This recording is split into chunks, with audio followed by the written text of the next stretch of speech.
Imagine sharing, like, your deepest, darkest childhood trauma with someone you trust with your actual life. Right. But then you suddenly realize you've never actually heard them breathe. Oh, wow.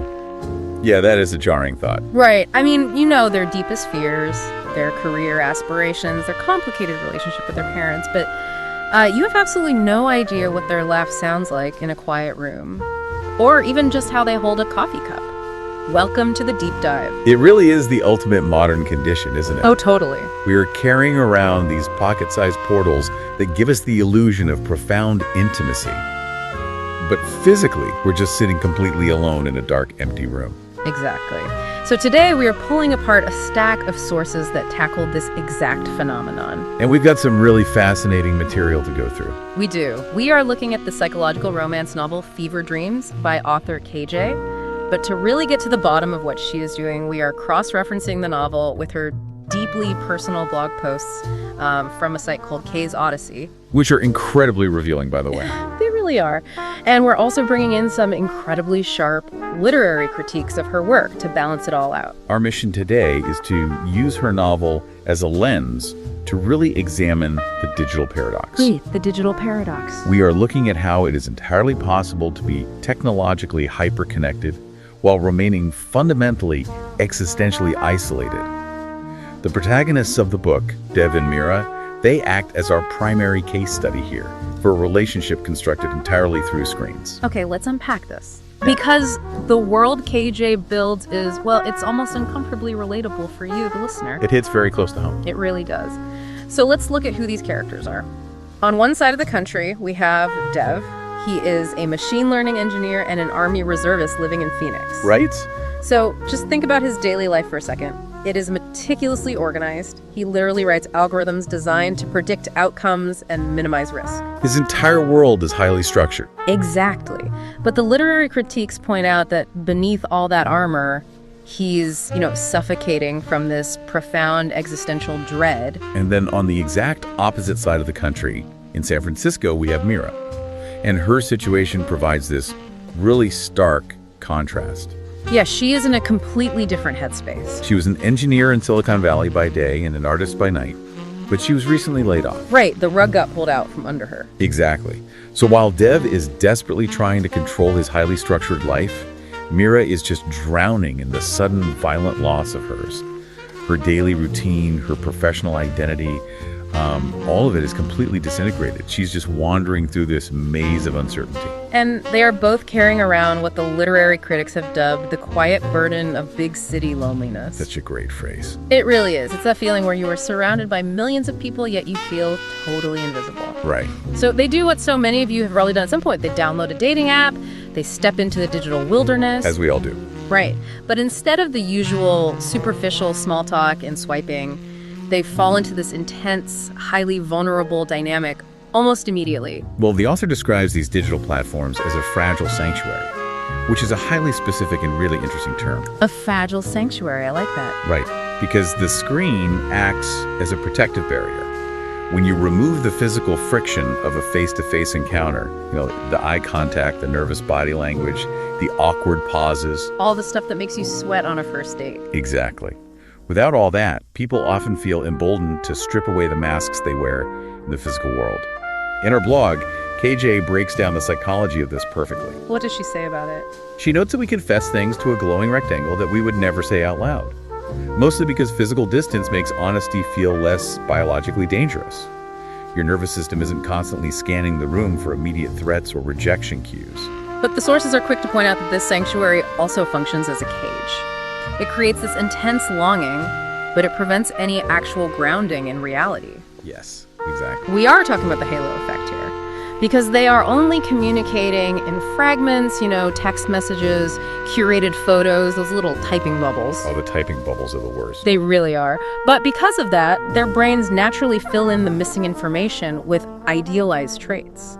The human brain abhors a vacuum. When Dev gets a witty text from Mira, his brain doesn't just process the joke. It subconsciously assigns her a perfect laugh, a flawless emotional intelligence, and a perfectly compatible personality. He's making up a person. Pretty much. They are constructing entire emotional realities out of text, just projecting their own unfulfilled desires onto the blank spaces this screen provides. You know, it reminds me of the mechanics of a sensory deprivation tank. Have you ever done one of those? I haven't actually, no. Huh? Are they as weird as they sound? They are wild. You basically float in this pitch black pod of body temperature salt water. There is no light, no sound, no physical friction at all. Yeah, and at first it is deeply relaxing. You feel completely safe because you are totally isolated from the chaotic input of the physical world. But eventually, because your brain is entirely starved for sensory data, it panics. Oh, really? Yeah, it starts manufacturing its own reality. You start hallucinating sounds and colors just because your mind is desperately trying to fill the void. See, the sensory deprivation tank analogy actually works beautifully here because it highlights the sheer absence of friction. In a tank, you don't have gravity to fight against. Online, Dev and Mira have no physical awkwardness to fight against. But without that gravity, without the subtle body language or the shared silence of just existing in a physical room together, they are left in a state of psychological suspension. Like they're just floating. Right. The critiques refer to this as a liminal space. Essentially, they were trapped in the digital waiting room of life, unable to walk through the door into reality. Yeah. They are left wondering if this profound intimacy is a genuine connection or just a desperate hallucination produced by their own isolated minds. And because that digital waiting room is so frictionless, leaving it to walk out into the harsh gravity of the real world becomes absolutely terrifying. Yes. The stakes get way too high. Which brings us to the central narrative stressor of the novel, the perpetually receding meeting date. Right. They finally agree to bridge the gap. They set a specific date to meet in person, which is February 23rd. But February 23rd comes and goes. The date just keeps getting pushed back. Over and over. And the catalyst for this is Dev contracting this severe, mysterious fever. And the text makes it abundantly clear this isn't just a seasonal flu. No. It is a massive psychosomatic manifestation of his inner turmoil. The meeting basically turns into this flickering mirage on the horizon. What's fascinating here is the literary analysis of the word tomorrow in this section of the book. Oh, right. The way she uses that word is brilliant. Initially, tomorrow functions as a beacon. It's a comforting promise of hope, right? It's the bridge between Phoenix and San Francisco. But as these delays pile up, the mechanism of the word changes completely. Tomorrow morphs into a heavy fog of impending dread.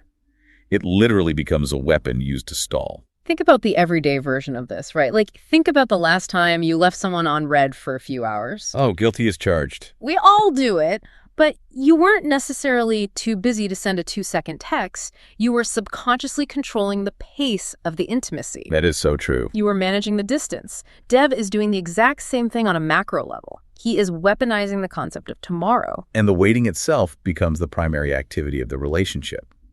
The critiques note that this hollows out their connection, turning them into spectators in their own lives. Wow, spectators. Yeah. They are expending massive amounts of psychological energy just maintaining the hope of this future meeting against a backdrop of continuous disappointment. It's an exhausting existential limbo. I am going to push back on this framing just a little bit, though. Yeah, let's hear it. Because the critiques lean really heavily into this idea of profound existential dread. But reading through the sources, I have to ask, is Dev just a coward? Oh, wow. Straight to the point. Well, I mean, are we over-intellectualizing the fact that he is simply terrified of standard run-of-the-mill rejection? Is this delayed tomorrow just a subconscious defense mechanism? I see what you're saying. Because the flawless, hallucinated fantasy of tomorrow is infinitely safer than the messy, unpredictable reality of today.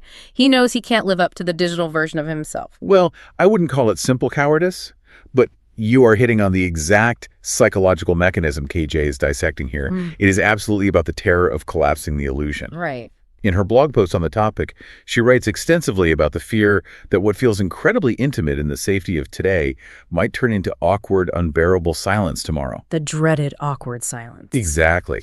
For Dev, who is an engineer who deals in absolute predictability, the fever is a physical revolt by his body against introducing an unpredictable variable into his controlled system. His system can't handle it. Right. If they meet, the delicate, perfectly balanced ecosystem of their virtual bond might shatter. The rejection he fears isn't just about whether she likes his shirt.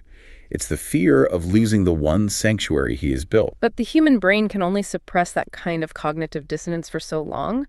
Since their conscious minds are actively avoiding the physical reality of what they're doing, their subconscious minds just take over. Man, it gets dark. It really does.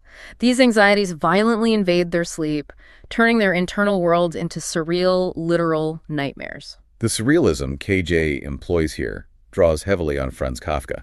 In fact, Dev mentions early in the novel that his favorite book is Kafka's The Trial. That makes perfect sense. Yeah, and the dreamscapes that begin to plague both characters are textbook Kafkaesque. They feature oppressive, bureaucratic environments, circular logic where nothing makes sense, and physical spaces that actively work against the dreamer. Mira's dreams are specifically agonizing because they reflect her real-world loss structure. She dreams she is back in her old Silicon Valley office, but it is completely deserted. Just totally empty. Yeah, the computer monitors are glowing, but the keyboards are covered in a thick layer of dust. She wanders through these endless, dimly lit corporate corridors, and every single door she opens just leads back to her own empty desk. Where she finds herself in that distorted, fog-draped version of San Francisco. Yes, but it's like looking at a reflection in a shattered mirror. The streets loop back on themselves. It's a labyrinth with no exit. Those architectural nightmares are the direct psychological manifestation of her internal dislocation. Because she lost her career and her physical routine, the dating app has effectively become her new 9-to-5 job. That's sad, but true. It is. It's her primary source of daily validation now. She's wandering through the fog, searching for a tangible connection to Dev. But because he keeps delaying, he just remains a phantom just out of reach in the mist. Here's where it gets really interesting, though. Dev's dreams. While Mira dreams of being lost, Dev dreams of being judged. Yes, the courtroom. He has this recurring nightmare where he is trapped in a brutalist concrete courtroom. He stands before a panel of shadowy, faceless judges. The literary critiques actually refer to this as a confrontation with his existential claustrophobia. To clarify that term for a second, existential claustrophobia in this context refers to the paralyzing anxiety of infinite choice created by the digital world. Right. When you have access to thousands of potential connections on an app, actually making a single physical choice, like committing to meeting one real person, closes all those other virtual doors. It limits your options. Exactly. And to Dev's algorithm-poisoned brain, making a definitive physical choice feels like a trap. And the judges in this dream, they just hammer him for it. They hurl these absurd, piercing questions at him. They ask, are you worthy? Brutal. They demand to know, do you love her or do you love the idea of her? And the most brutal question of all, if you love her, why do you keep pushing her away? The courtroom is a brilliant psychological device. It represents an internal audit of his own soul. He is literally on trial for an ungraspable crime. Yeah. The faceless tribunal isn't society. It is his own conscience demanding to know if he has built this entire connection on sand. Is he actually capable of bridging the distance? Or is he just using Mira as an emotional pacifier to escape his own isolation without having to do the real work of connection? It is the ultimate manifestation of the imposter syndrome of online dating. I mean, think about it. When you build a relationship entirely through text, you are acting as your own PR manager. Oh, totally. You present a curated, idealized, heavily edited digital version of yourself. Dev's courtroom dream is his subconscious putting him on trial for being a digital fraud. Right. He is terrified that the jury, which is ultimately Mira, will find him guilty of not measuring up to his own text messages once they actually share physical space. And the brain's inability to reconcile the digital avatar with physical reality becomes literal in his dreams. There is this deeply unsettling scene where Dev dreams he is finally meeting Mira at a cafe. That scene gave me chills. Me too. As he walks up to her table, the physical laws of the room start to break down. The floor feels soft and pliable, like it's breathing. He reaches out to touch the chair across from her, but his hand hits a vibrating, invisible barrier. And then her face. Right. Terrifyingly, her face starts to flicker like a glitching projection on a screen. His mind literally hasn't rendered her physical avatar yet. It cannot compute the transition from a 2D text bubble to a 3D human being with pores and breath and actual physical weight. Because that transition demands a totally different skill set. And it forces us to confront the core philosophy behind KJ's work, which she lays out explicitly in her blog post titled Navigating Love's Messy Realities. She is very vocal about this. She is actively fighting against the curated, algorithmic versions of romance we are sold by both dating apps and traditional media. She is very blunt about it. She writes that she intentionally avoids writing neat little romance packages tied with a bow. Her entire ethos is built on the phrase, discomfort is the art and awkwardness is honesty. Awkwardness is honesty. I love Me too. She doesn't want characters who deliver perfect, witty banter in the rain. She wants characters who sweat, who stumble over their words, who have cringe-worthy moments. She favors revealing a longing that is raw, unfiltered, and humiliating. because that humiliation, that awkwardness, is the friction that proves the interaction is real. You cannot experience that in a sensory deprivation tank, and you definitely cannot experience it over a perfectly edited text message. Exactly. The book's ultimate thesis is that true intimacy is not a flawless performance. Right. Romance is resilience. Resilience, yeah. It is the gritty, deeply terrifying courage of watching someone you care about fall apart, watching their inner world crumble, and choosing to stay in the room. As she puts it, it's the willingness to show up hungry, imperfect, and willing to be fed. I want to run a theory by you based on that idea of resilience. Okay. Looking at Dev and Mira's struggle, does this mean the digital age has actually forced us to be more vulnerable? Think about the mechanics of modern dating. When you strip away the traditional dating scripts, picking a restaurant, deciding who pays, figuring out the exact right moment to hold hands. All the performance art of dating. Right, all that physical choreography is gone online. Does the absence of those distractions force us to rely solely on this raw, unfiltered honesty to build a foundation? I see the logic there, but the author's blog posts actually suggest the exact opposite. Oh, really? Yeah. By removing those physical distractions and societal scripts, the digital age hasn't forced us to be vulnerable.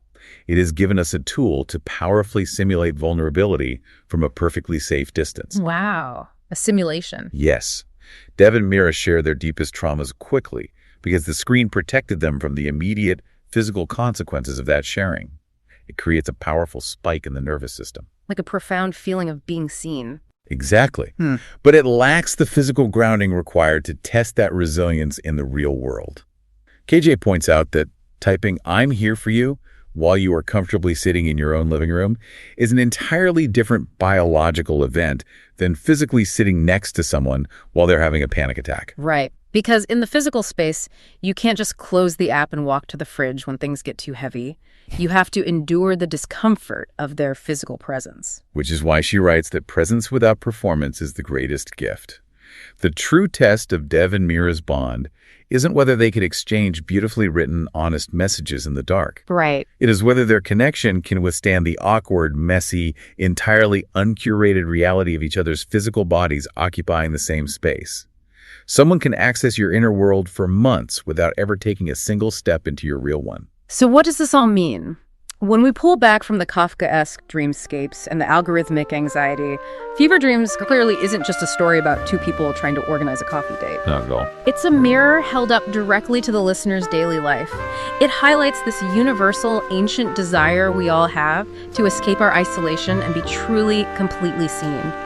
But more importantly, it exposes the immense, terrifying courage it requires to actually step out of our curated digital sanctuaries and seek real connection despite the void. If we connect this to the bigger picture, the novel leaves us with a profound challenge regarding our own digital habits. Yeah. If it's true that our digital connections are often just safe projections of our own unhealed hungers and desires, it demands a moment of self-reflection. What is the person you are messaging the most right now? The person whose typing bubble you wait for reveal about the parts of yourself that you are most afraid to face in the physical world. That is an incredibly heavy thought to leave on, because at the end of the day, no matter how perfectly crafted our text messages are, or how deeply poetic our late-night digital confessions might get, we are all still just looking for that gravity. We really are. We are all just hoping to reach out, press our hand against the cold glass of our screens, and finally feel the undeniable warmth of a real human being on the other side. Thank you for joining us on this deep dive. We'll see you next time. Thank you for listening.